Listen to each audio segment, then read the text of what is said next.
ఉండాలన్నా మీరు కాస్త కొంత తగలనక ఎండనక వాడనక సంపాదించుకున్న మీ ఆస్తులు మీ దగ్గర 10 కాలాల పాటు భద్రంగా ఉండాలన్నా ఉద్యోగస్తులకి రిటైర్మెంట్ ఉద్యోగస్తులకు పెన్షన్ సకాలంలో రావాలన్నా పోలీస్ డిపార్ట్మెంట్ వారికి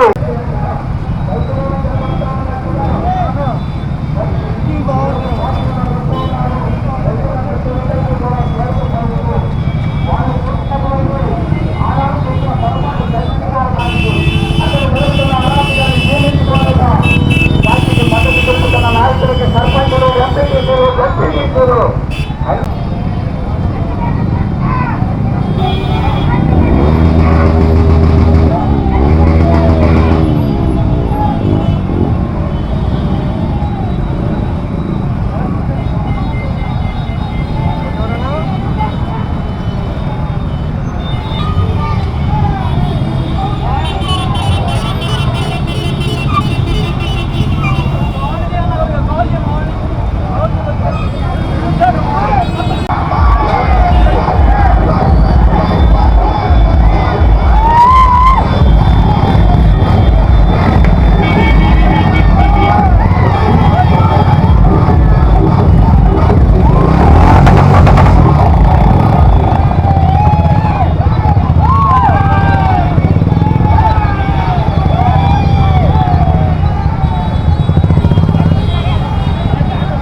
ఎంపీలు ప్రధానమంత్రి నరేంద్ర మోడీ గారు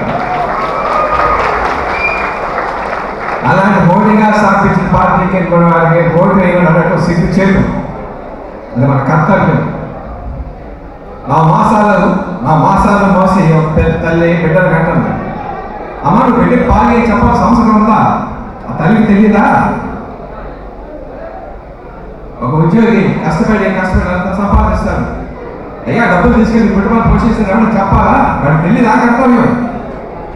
చెప్పాల్సిన అవసరం ఏముంది? అవసరం లేదు. ఒక చిన్న పిల్లవాడు ఉన్నాడు అనుకోండి, అడ్డాలో పెట్ట వాడు బదిలీ కత్తిస్తే ఏం చేస్తాడు? వాడు కోసుకుంటాడు, లేకపోతే తల్లినో అన్నో గాయం చేస్తాడు. తప్పేముంది? కత్తిదా కాదే, బిడ్డదా కాదే, కత్తిచ్చేటువంటి మూర్ఖుడిదా? తప్పు.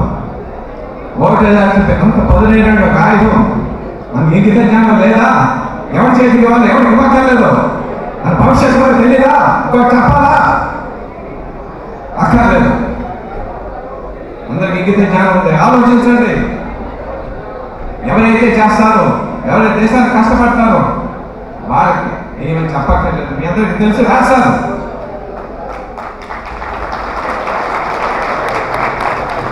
కాంగ్రెస్ శ్రీనివాసరావు వస్తా ఉంటే లారీ పొడిగిన ఆయన ఏమి చేశారు అని చెప్పారు. పక్క వాళ్ళు చూపించారు. ఇంకో 5 సంవత్సరాల్లో నాకు నమ్మకం ఉంది కాకిలోని ఎక్కడ తీసుకెళ్తారని చెప్పలేను. మన ఊరి ఎందుకు తీసుకెళ్తారు నాకు నమ్మకం ఉంది. అది చేస్తారు కూడా. ఇప్పుడు నాకు శ్రీనివాస్ గారు ఎక్కుతారు మీద నాకు అనుమానం లేదు. ఎంత మెజారిటీ వస్తుంది అదొకటే మీ చేతుల్లో ఉంది.